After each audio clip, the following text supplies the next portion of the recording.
Voici le Doc Mayou. Docteur Mayou, bon matin. Catherine, tu me fais sourire. Raphaël, c'est... Oui, pourquoi je vous fais sourire ce matin? Non, ben, bon vieux débat homme-femme. Ben oui. D'ailleurs, écoute, oui, tu as raison de le mentionner. Ça va se chicaner, puis pas mal fort, dans les prochaines décennies.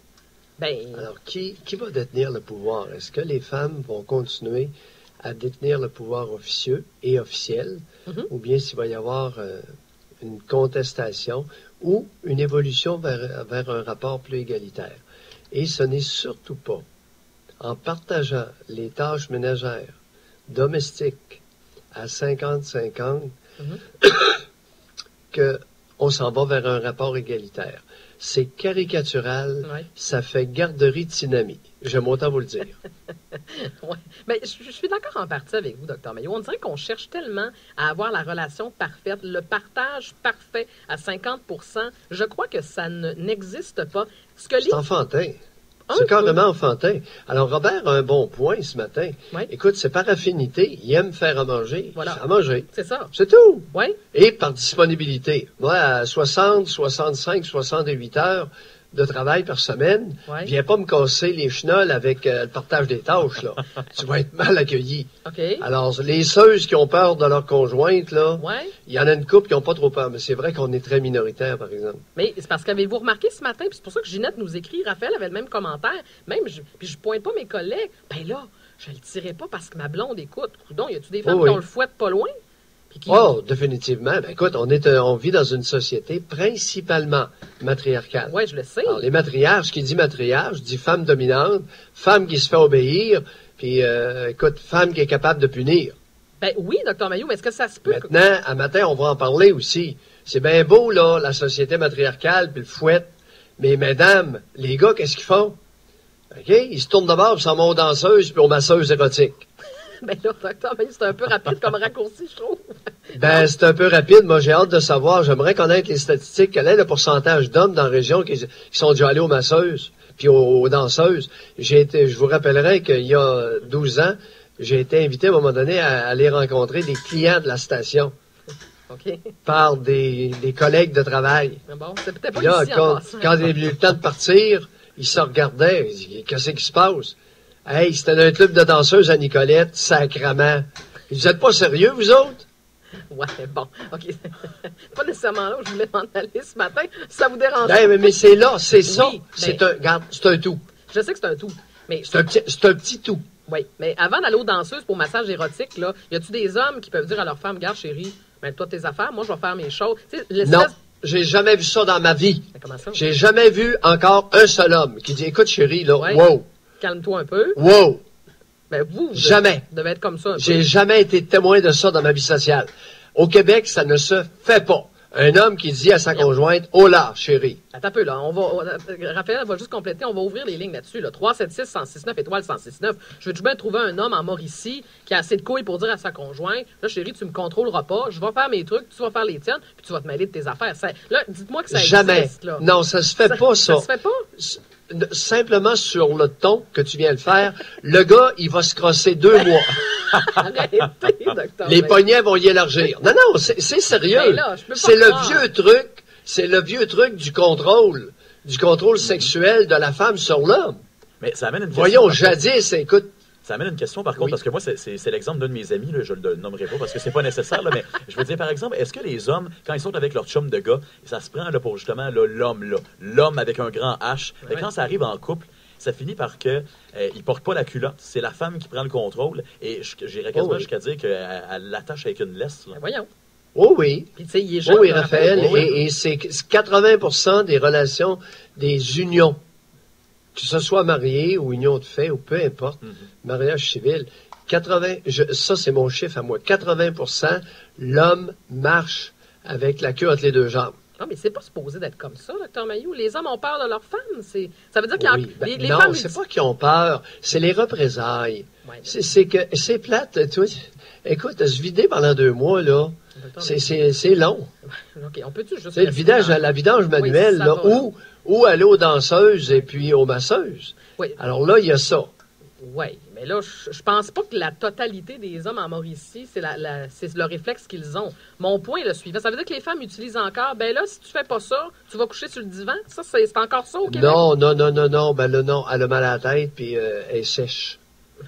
Bon. Alors, pénétration sèche, pas agréable. Ah, OK. Bon, Dr. Mayou.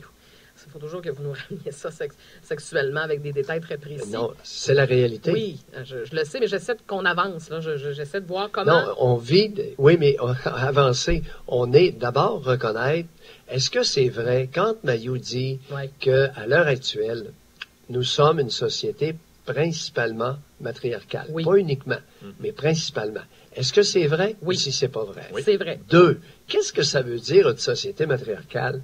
Ça veut dire que dans la majorité des couples, il y a un rapport dominant-dominé. Oui. Il y en a une qui bosse, puis l'autre qui obéit. Mais à partir de quel moment on s'est Est-ce rendu que c'est là? vrai? Ben, Pardon? ben, à partir de quel moment dans la société c'est devenu ça? On dirait que c'est devenu la façon de faire. C'est là où Avec l'industrialisation. c'est Les gars travaillaient 60, 65, 70 heures par semaine. Oui. Donc, on revient dans Ils les n'étaient années pas là. 50. Les pères de famille n'étaient pas là. Non, non, je le sais. Mais entre le Ils père... étaient à l'ouvrage. Oui, oui, je comprends, Dr. Mayou, mais entre le père qui est à l'ouvrage puis la mère à l'époque qui est à la maison, je veux bien. Je parle pas de tâches, du partage des tâches, je parle du côté contrôlant des femmes. Pourquoi les femmes sont devenues en majeure partie comme ça puis qui contrôlent leur homme? Ben, écoute, il y a une partie qui est naturelle. C'est qu'une mère, avec plusieurs enfants, doit contrôler les enfants. Oui. N'est-ce pas? Oui, oui. Ben oui, parce qu'autrement, c'est le free-for-all dans la cabane. Oui. Maintenant, souvent, elle va inclure le conjoint parmi les enfants. Oui. Deuxièmement, on n'élève pas les garçons au Québec pour devenir des hommes. On élève il y a une tendance, une mouvance majoritaire où on élève les garçons au Québec pour devenir des serviteurs à genoux. Et là, il y a toute la tradition judéo-chrétienne. Oui. Peuple à genoux, Oui. implore ta délivrance. Ça fait longtemps qu'il ne l'avait pas sorti. Non, mais, écoute, c'est à peine il y a 40 ans. Oui. Mais c'est parce que vous dites... Et les femmes utilisaient la religion pour faire marcher à genoux les hommes. Oui, oui, ça, je le sais. Il y a eu, écoute, les Canadiens français, on a une culture particulière. Oui. Autre point, quel est le pourcentage de femmes qui vont admirer le masculin au Québec?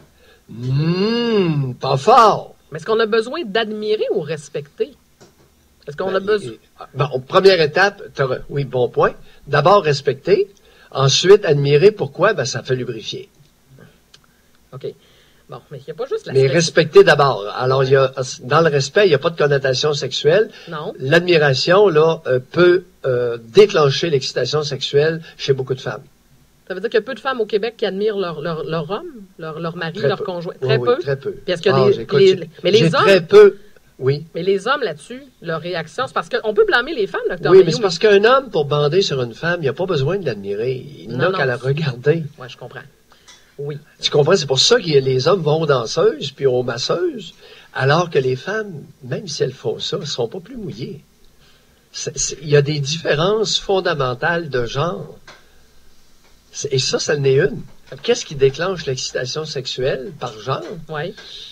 Chez les hommes, c'est surtout visuel. Oui, oui. Puis chez les femmes, c'est autre chose. C'est l'admiration. Ah oui, OK. Je l'avais jamais analysé comme oui, ça. l'admiration, tu sais, la grosseur, j'allais dire la grosseur de la poche, non, la grosseur Oui, oui, de la fortune. De la- Tu sais, la poche d'argent. Oui, oui. Je vous félicite. Vous faites beaucoup attention. Je le sens que vous faites des efforts. C'est drôlement apprécié. Mais c'est parce que ce qui me décourage, Dr. Mayou, c'est qu'on n'a pas fait de chemin beaucoup. Ça veut dire qu'on est encore là. On est encore un peu il y a 40 ans dans plusieurs couples. C'est-à-dire que la femme Oui. matriarcale, tu sais, la germaine, là, l'espèce de cliché, ben, il est encore Oui. présent. Puis l'homme qui suit. Puis l'homme qui... Ben là, la femme fait payer son homme. Ben là, c'est ça. Tu vas t'arranger tout seul. Fait que là, l'homme est rendu aux danseuses. Ouf! C'est un peu déprimant. Hein? Je peux pas croire que c'est encore comme ça. Mais bon, si vous dites. Il y a beaucoup de tournages en rond, effectivement. Ouais. Mais c'est pour, Mais vous, c'est pour ça qu'on en parle ce matin. Il y a beaucoup de tournages en rond dans l'histoire. Et le nouveau cliché, c'est le partage des tâches 50-50. Ça n'a pas de maudit bon sens.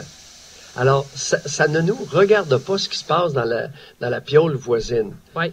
Et on espère, on espère, ce dont on peut faire la promotion, c'est le partage des tâches par affinité et par disponibilité. Voilà. Ben, Et ensuite, par goût, par intérêt.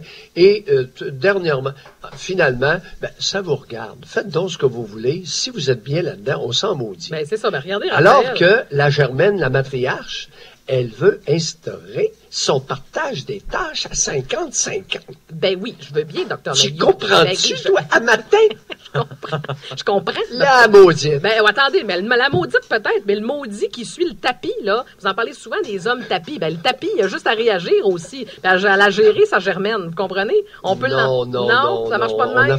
Non, Catherine, on n'affronte pas une Germaine. Parce que, non, elle est rancunière, la maudite. Elle va lui faire payer pendant 20 ans. Ben, Non, il va devenir les poignets hypertrophiés. Ça n'a pas de bon sens. Docteur Maillot. Bon, OK. Mais je pose une Raphaël. question plus sur le plan, plus sur le plan Vas-y. pratique. Là, par exemple, que la femme est seule à la maison et le mari, par exemple, est parti en congrès 2 semaines à l'extérieur, par exemple, aux États-Unis. Okay? Ouais, non, mais c'est une mise en situation. Oui. Et que là, Oui. elle doit faire les tâches, justement, mais habituellement, elle fait un certain type de tâches et son mari fait un certain type de tâches. Et là, son mari n'est pas là. Est-ce qu'il devrait y avoir un échange de tâches, par exemple, une semaine, la femme fait telle tâche, l'autre semaine, c'est l'homme, et là, on inverse? Non, ça c'est pas une bonne solution. Non, Raphaël, garde, les femmes qui sont moindrement débrouillardes, sais-tu qu'est-ce qu'elles font en l'absence du conjoint? Qu'est-ce qu'elles font? J'ai peur. Elles demandent l'aide d'un beau-frère ou d'un homme de l'entourage. Ah, OK, parfait. J'ai eu peur pendant Alors, quelques instants. savoir demander de l'aide. Oui. Mais de toute façon, l'homme qui travaille, qui est toujours en congrès, je ne pense pas qu'il fasse beaucoup de tâches ménagères. Là. Ça doit être assez tranquille. Bon, mais docteur Maillot. Et vois-tu, la planification de tout ça, et regarde chaque couple. Alors, une société où les individus sont bien individualisés, se respectent, c'est une collectivité qui fonctionne beaucoup mieux. Et on aura avantage, je le répète, à regarder du côté des Allemands. J'ai été une semaine là, puis j'ai appris beaucoup. Oui, je sais. Ça vous a marqué définitivement. C'est oui, récurrent. Puis de façon très positive. Oui, mais une semaine, docteur Maillot. Hein? C'est la collectivité. Okay. Oui, mais c'est parce que... Non, attends un petit peu. Oui, c'est que ma sœur a vécu là 3 ans. Oui, je le sais. Dans un village allemand. Non, c'est parce que je me rends compte... Oui. Je me suis rendu compte de quelque chose avec vous, ça fait 2 ans. Là.